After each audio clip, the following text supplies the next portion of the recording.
నమస్తే, welcome to Suman TV.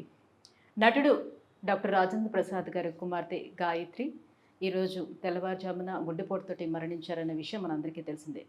కేవలం 38 సంవత్సరాల వయసు కలిగినటువంటి గాయత్రి కార్డియాక్ అరెస్ట్ తోటి మరణించారని వైద్యులు తెలియజేశారు. అయితే సాధారణంగా స్త్రీలలో గుండెపోటు రావడం అనేది అరుదుగా చెప్తూ ఉంటారు. ఎందుకంటే వాళ్ళలో ఉన్నటువంటి ఈస్ట్రోజన్ హార్మోన్ వాళ్ళకి హెల్ప్ చేస్తుంది, రాదు అని చెప్తారు.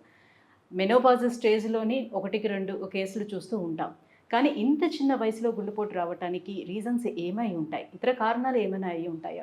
సో ఈ అంశాలపై డిస్కస్ చేసేందుకు మనతో పాటు ఉన్నారు సీనియర్ కార్డియాలజిస్ట్ డాక్టర్ ముఖర్జీ గారు from pulse heart hospital, Miyapur. నమస్తే సార్. నమస్తే అండి. సార్, ఈరోజు మీకు తెలిసే ఉంటుంది ఈ వార్త కూడా. సో అయితే ఇక్కడ మెయిన్ అంశం ఏంటంటే ఇంత చిన్న ఏజ్లో, అది కూడా ఆడవాళ్ళలో గుండెపోటు అరుదుగా ఉంటుంది కదా, ఇంత చిన్న ఏజ్లో ఆవిడకి గుండెపోటు వచ్చే అవకాశం ఎంతవరకు ఉంటుంది? కార్డియాక్ అరెస్ట్ అనేది వచ్చే ఛాన్స్ అసలు ఉంటుందా? ఎట్లా సిమ్టమ్స్ అనేది అసలు మేజర్గా తెలియకుండా ఉంటాయా? అంటే చాలా చాలా బాధాకరమైన విషయం ఉంది. రాజేంద్ర ప్రసాద్ గారి డాటర్ చనిపోవటం, ఎస్పెషల్లీ ఆయన రీసెంట్గానే తన డాటర్కి ఉన్న అనుబంధం అందరితో పంచుకోవటం చాలా చాలా హృదయాన్ని కలిచివేస్తున్న పరిణామం కింద భావించారు. అయితే మీరు అడిగినట్టుగా ఒకవేళ యంగ్ పేషెంట్లో ఇంత 38 ఇయర్స్లోనే ఆవిడకి హార్ట్ అటాక్ వచ్చిందనేది మనకి ఇంకా ధృవీకరించి తెలియదు. But at the same time మనకి మీడియాలో వస్తున్న రిపోర్ట్స్ బట్టి హార్ట్ అటాక్ అని అనుకున్నట్లయితే ఆవిడకి హార్ట్ అటాక్ ఇంత తక్కువ వయసులో ఎందుకు వచ్చింది అనేది ముందు అనలైజ్ చేసే ముందు, ఎందుకు అసలు తక్కువ వయసులో లేడీస్కి హార్ట్ అటాక్ తక్కువగా వస్తుందన్న విషయం ఒకసారి చూద్దాం. ఎందుకు తక్కువగా వస్తుందంటే, ఒకటి హార్మోనల్ ప్రొటెక్షన్ ఉంటుంది యంగ్ ఏజ్లో. లేడీస్కి హార్మోన్స్ ఈస్ట్రోజన్స్ ఎక్కువ ఉండటం వల్ల వాళ్ళకి హార్ట్ ప్రాబ్లమ్స్ వచ్చే అవకాశం తక్కువ ఉంటుంది. ఎప్పుడైతే మెనోపాజ్ వస్తుందో, ఆ మెనోపాజ్ వచ్చిన తర్వాత మగవాళ్ళతో పాటుగా ఈక్వల్గా ఆడవాళ్ళకు కూడా హార్ట్ అటాక్లు వస్తుంటాయి. ఇంకొక విషయం ఏంటంటే, యంగ్ మెన్లో ఎందుకు హార్ట్ అటాక్లు వస్తుంటాయంటే 90% ఆఫ్ ది మెన్ ఎవరికైతే హార్ట్ అటాక్ వస్తుందో 40 ఏళ్ల లోపల వాళ్ళలో 90% మంది స్మోకర్స్ ఉంటారు. అందుకంటే స్మోకింగ్ అనేది చాలా ఎక్కువ ఇంపార్టెంట్ కారణం తక్కువ వయసులో హార్ట్ అటాక్ రావడానికి. భారతదేశంలో మహిళలు తక్కువ వయసులో స్మోకింగ్ చేయటం చాలా చాలా తక్కువ కాబట్టి 40 ఏళ్ళ లోపల హార్ట్ అటాక్లు వచ్చే మహిళల సంఖ్య తక్కువే. అయితే అసలు కంప్లీట్గా అసలు రాకుండా ఉంటుందా అంటే లేదు, తక్కువగా ఉంటుంది. అయితే దీంట్లో ప్రాబ్లం ఎందుకు వస్తుందంటే, ఇది రేర్గా వస్తుందని అందరికీ తెలుసు, ప్రజలకి తెలుసు, డాక్టర్స్కి తెలుసు, అందరికీ తెలుసు. కాబట్టే వైద్యం నిర్ధారణ డిలే అయిపోతాయి. మనకి ఎప్పుడైతే తక్కువ వయసులో లేడీస్కి ఎప్పుడైనా హార్ట్ అటాక్లు వస్తాయో అప్పుడు వాళ్ళకి మనం నిర్ధారించడంలో చాలా కష్టం అవుతుంది. అంటే రాదు కదా అన్న ఉద్దేశంలో ఎవరు కూడా గుండెకి సంబంధించిన పరీక్షలు తొందరగా చేయరు, కొంచెం డిలే అవుతుంది. సో దాంతో పాటుగా ఇంకొకటి ఏంటంటే, అగ్నికి ఆజ్యం పోసినట్టుగా లేడీస్లో, యంగ్ లేడీస్లో ఎస్పెషల్లీ వచ్చే హార్ట్ అటాక్ సిమ్టమ్స్ నార్మల్గా పెద్దవాళ్ళల్లో, మగవాళ్ళల్లో వచ్చే హార్ట్ అటాక్ సిమ్టమ్స్కి భిన్నంగా ఉంటాయి. ఇద్దరికి ఒకలాగా ఉండవు. ఎట్లా ఉంటుందంటే, లేడీస్కి కొంత గ్యాస్ ప్రాబ్లం లాగా రావటం, విపరీతమైన నిస్సత్తువ మాత్రమే ఉండటం, ఛాతీ నొప్పి లేకపోవడం, కొంతమందికి ఆయాసం మాత్రమే రావడం, కొంతమందికి చెమటలు మాత్రమే రావడం, కొంతమందికి చేతులు మాత్రమే లాగటం, ఇలా భిన్నమైన లక్షణాలతో అది ప్రజెంట్ చేస్తుంది. కాబట్టి గుర్తుపడటం కష్టం అవుతుంది. యాజ్ ఇట్ ఈస్గా మనకి తక్కువ వస్తుందని అందరికీ తెలుసు. రెండోది, భిన్నమైన లక్షణాలతో ప్రజెంట్ అవుతారు.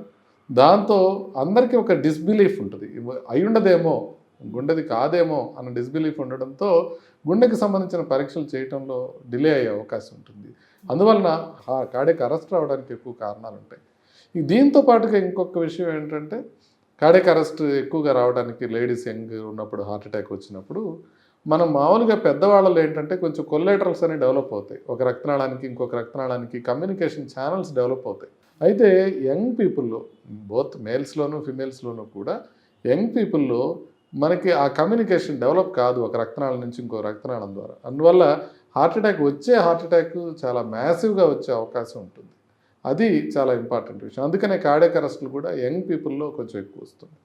అంటే ఇంటర్నల్గా కూడా ఇంకా ఏమైనా ఇష్యూస్ ఉండటం వల్ల కూడా ఈ హార్ట్ అటాక్స్ వచ్చే అవకాశం ఎంతవరకు? ఎగ్జాక్ట్లీ అదే చెప్పబోతున్నాను నేను. అంటే రిస్క్ ఫ్యాక్టర్స్ కొన్ని ఉన్నాయి అనుకోండి యంగ్ పీపుల్కి. అంటే బీపీ కావచ్చు, షుగర్ కావచ్చు, ఊబకాయం కావచ్చు, లేకపోతే మానసిక ఒత్తిడి కావచ్చు. ఇలాంటి రిస్క్ ఫ్యాక్టర్స్ ఉన్నప్పుడు మగవాళ్ళ కన్నా ఆ రిస్క్ ఫ్యాక్టర్స్ ఆడవాళ్ళని ఎక్కువగా ఎఫెక్ట్ చేస్తాయి.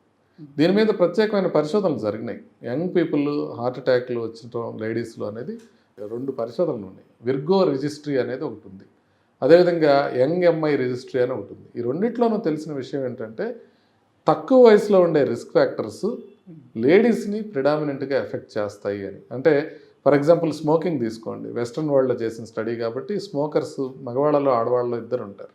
యంగ్ పీపుల్లో స్మోక్ మెన్లో చేసినట్లయితే వాళ్ళకి 3 రెట్లు హార్ట్ అటాక్ రావడానికి ఎక్కువ ఛాన్స్ ఉంటే, అదే యంగ్ లేడీస్ కనుక స్మోక్ చేస్తే వాళ్ళకి హార్ట్ అటాక్ వచ్చే అవకాశం 7 రెట్లు పెరుగుతుంది. అంటే ఉన్న రిస్క్ ఫ్యాక్టర్స్ లేడీస్ని ఎక్కువగా ఇబ్బంది పెట్టే అవకాశం ఉంటుంది. హార్ట్ అటాక్స్ రావటం రేర్ కాబట్టే మనకి డయాగ్నోసిస్ కానీ ట్రీట్మెంట్ కానీ డిలే అయ్యి వాళ్ళల్లో మరణాల సంఖ్య ఎక్కువ ఉంటుందని కూడా ఈ 2 పరిశోధనలో తెలుస్తాం. సో గాయత్రి గారిని చూసినట్లయితే కొంచెం ఒబేస్గా అయితే కనిపిస్తున్నారు. సో ఒబేసిటీ ఉండే వాళ్ళల్లో లేడీస్లో ఏమనుకుంటారంటే నాకు పీరియడ్స్ బాగానే అవుతుంది కాబట్టి ఇది వచ్చే ఛాన్స్ ఉంటుందని అనుకుంటారు. సో ఇలా ఎంతవరకు చూసుకోవచ్చు? అంటే పీరియడ్స్కి దానికి సంబంధం ఉండదండి. యూజువల్గా పీరియడ్స్ కాబట్టి మనం ఈస్ట్రోజన్కి కొంత ప్రొటెక్టివ్ ఎఫెక్ట్ ఉంటుందని కాబట్టి మనం అనుకుంటున్నాం తప్ప, బట్ పీరియడ్స్ వచ్చే వయసులో హార్ట్ అటాక్లు రావటం అనేది రేరేం కాదు. కాకపోతే ఎక్కువ కామన్ పీరియడ్స్ ఆగిపోయిన తర్వాత, మెనోపాజ్ దాటిన తర్వాత ఎక్కువ కామన్గా వస్తుంది.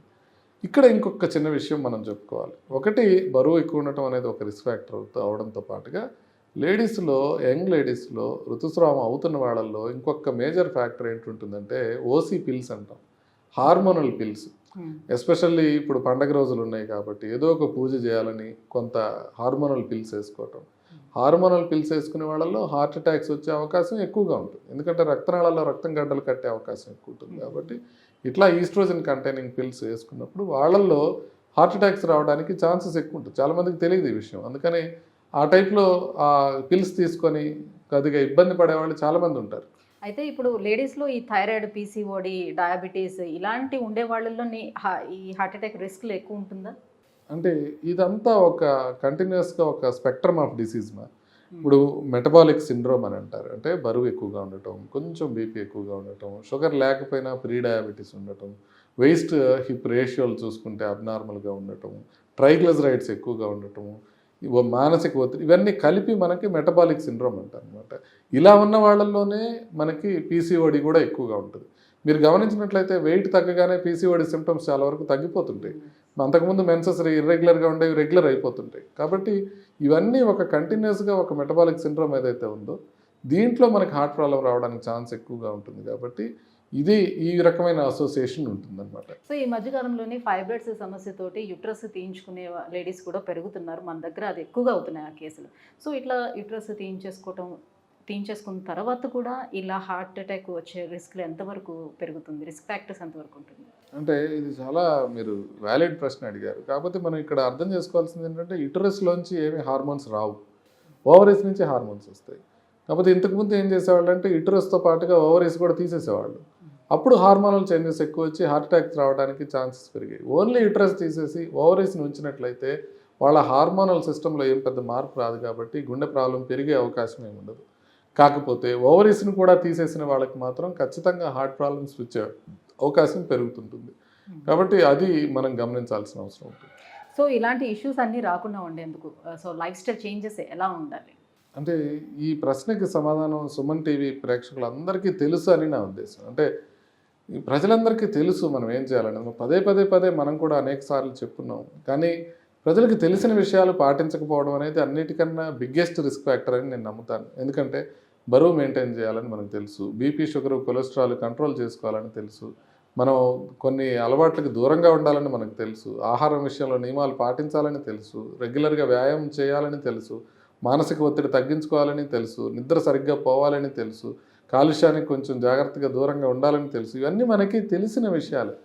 కానీ ఈ తెలిసిన విషయాల్ని మనం పాటించడంలో పూర్తిగా ఒక నిర్లిప్తత, ఒక నిరాసక్తత నెలకొంది. ఓవరాల్గా ఇప్పుడు మనం చూసుకుంటే ఇండియాలో ఒబేసిటీ రేట్స్ ఇంకా ప్రతి సంవత్సరం పెరుగుతూనే పోతున్నాయి. మనం అనుకున్నాము మనకన్నా అభివృద్ధి చెందిన దేశాల్లో ఇంకా ఒబేసిటీ ఎక్కువ ఉంది కదా అని.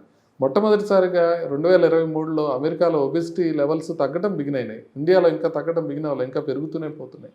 కాబట్టి మనం ఎప్పుడైతే మనం ఇండియా కూడా మనం బరువు లెవెల్స్ తగ్గటం మనం బిగిన్ చేస్తామో, ఎప్పుడైతే ఒక రకమైన ఆరోగ్యకరమైన అలవాట్లు మనము అలవర్చుకుంటామో, మనకు తెలిసిన విషయాల్ని మనం జాగ్రత్తగా పాటిస్తామో, అప్పుడు హార్ట్ అటాక్లు వచ్చే అవకాశం గణనీయంగా తగ్గే అవకాశం ఉంటుంది.